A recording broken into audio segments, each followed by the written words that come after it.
Programang ito ay rated SPG. Striktong patnubay at gabay ng magulang ang kailangan. Maaaring may masiselang tema, lengguwahe, karahasan, sexual, horror o droga na hindi angkop sa mga bata.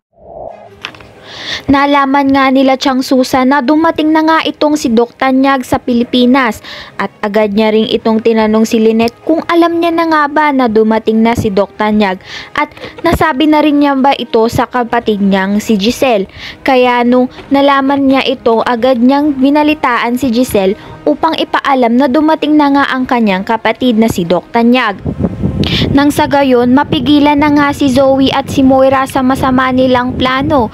Sa kabila ng pangyayari, matutuloy na nga ang date ni Doc Binetes at ni Lynette at sa pagkakataong ito, sasagutin na nga ni Lynette si Doc Binetes habang patuloy sa pagpapakitang tao itong si Moira kay Doc Tanyag sa ginagawang kasinungalingan nito ni Zoe.